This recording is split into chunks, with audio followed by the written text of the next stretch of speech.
guys. It's a very good Friday morning.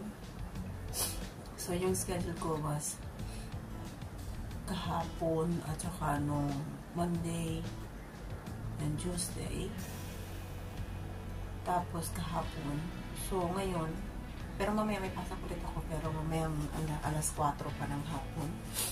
So ngayon kasi napakita ko sa inyo yung isang way na ginagawa ko para magkaroon tayo ng another way to become healthy. So syempre kasi ako, dahil sa edad ko kasi ngayon, nagkakaroon na ako na tinatawag natin na minsan prolong period. So ginagawa ko, syempre dahil prolong period siya, no? So nababawasan yung ating tawag dito, hemoglobin. So bumababa yung red blood cells natin. So ang ginagawa ko ngayon guys, para hindi ko kailangan, kasi may mga no-offer ko, kailangan inject ka or ano, para maibalik siya, yung madagdagan yung iron mo. So ang ginagawa ko lang mga guys is either more on spinach yung diet ko. Inalagay ko sa salad, or in other way, bumibili talaga ako ng spinach, binablanch ko lang siya sa water, tapos yun kinakain ko. Kasi isang magandang kasi yung source na rin good para sa blood natin.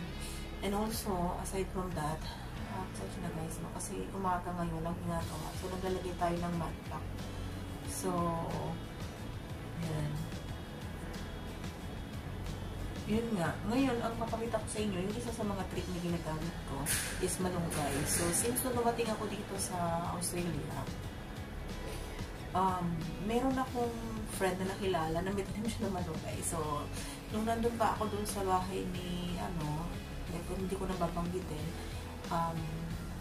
nagtanim talaga ako ng malunggay dun sa may maliit na side ng bahay niya. So, tumubo na siya. Ewan ko lang kung ano nangyari ngayon. Hopefully, hindi naman nila tinanggal kasi napakagandang klase ng tawag dito ng puno o gulay. Ang malunggay, kasi malunggay is isa sa pinaka-nutritious na klase ng dahon, na pati nga yung kanyang dahon, yung kanyang bunga, pwede natin mapakinabangan. Sa Pilipinas, ang malunggay kahit saan na lang siya tumutubo. Mas mabilis po siyang tumubo. At as long as, kung dito naman sa Australia, hindi siya ganun kadali kapag ginagalaw mo siya. Kailangan pag once na nilagay mo na sa lupa, hayaan mo siya. Huwag mong gagalawin, didiligin mo lang siya. That's it. Kasi pag ginagalaw mo siya o natatouch siya or habang lumalaki siya is may mga entity talaga na nag-aano sa kanya, na nagiging dahilan para gumalaw siya kahit sa hangin, hindi siya tutubo. So, pero at paano po, mabilis naman po tumubo ang malunggay. So, fast talk tayo.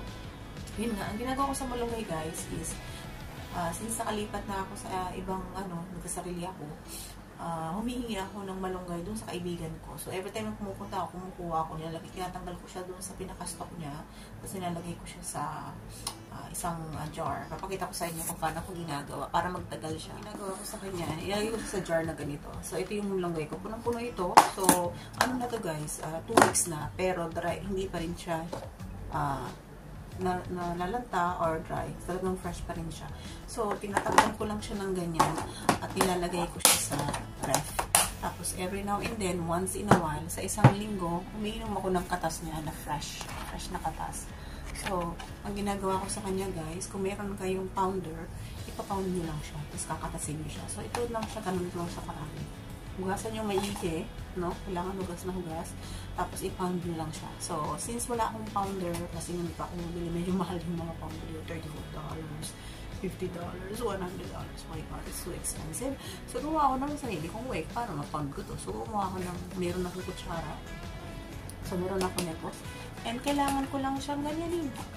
You know, ganyan ko lang siya hanggang maano siya, malanta. Tapos, siyempre, lalabas yung katas niya. No? So, pagkatas niya, ang ginagawa ko, pinipiga ko lang siya. Tapos, sa ganito karami guys, pwede ako makakuha ng mga 2 tablespoon na ganito kalaki. So, yung ginagawa ko, iniinom ko yun early in the morning, na walang laman yung tiyan ko, aside from water only.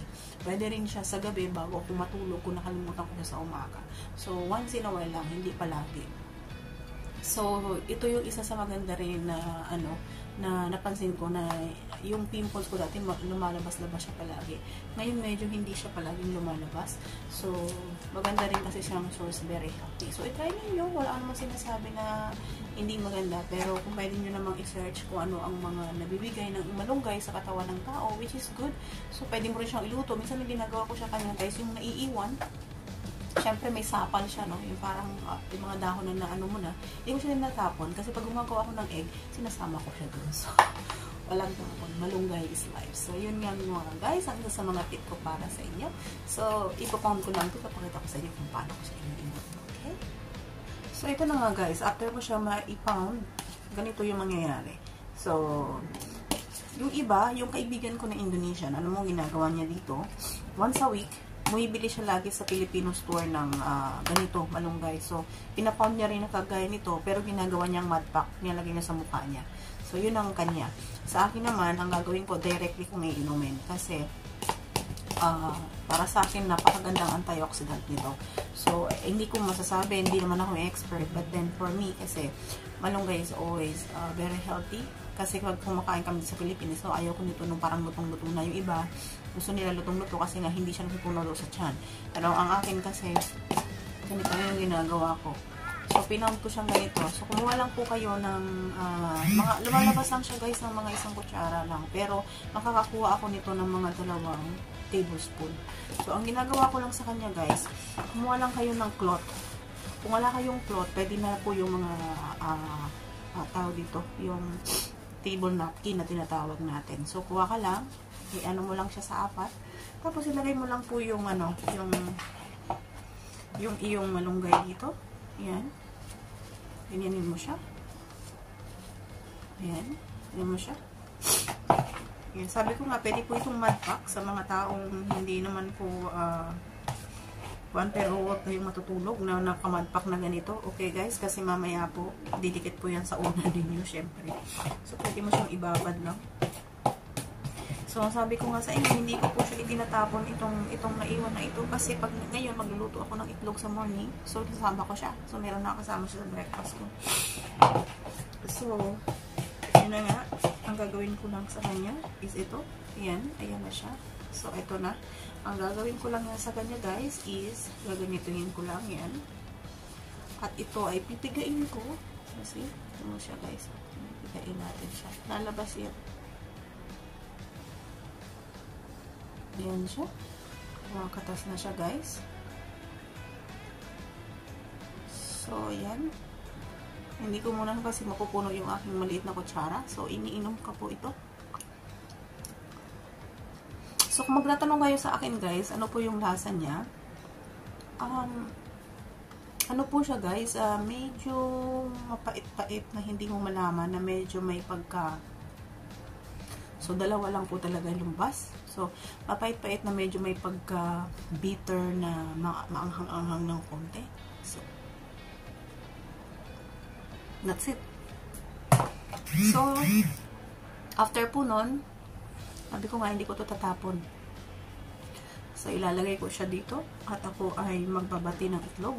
2 itlog. And then po yan, pwede na po ang aking omelette. So, yun po guys. Maraming salamat. Sana po naibigay ninyo yung aking tips for today. And hopefully, may try nyo. Meron na po ibang mga tao gumagawa nito. Minsan meron po akong kita rin na isang babae na napanood ko siya na yung anak niya, binibigyan niya nito ng 1 tablespoon lang araw-araw yung sa kanya. At yung anak niya, napakakinis ng balat, napakakinis po ng mukha. So, kung pwede niyong gawin sa pwede niyang gawin sa kanyang anak, so pwede yun siguro gawin sa iba. Wala naman nangyari, hindi naman sila nakatayo. Naging healthy pa yung mga bata.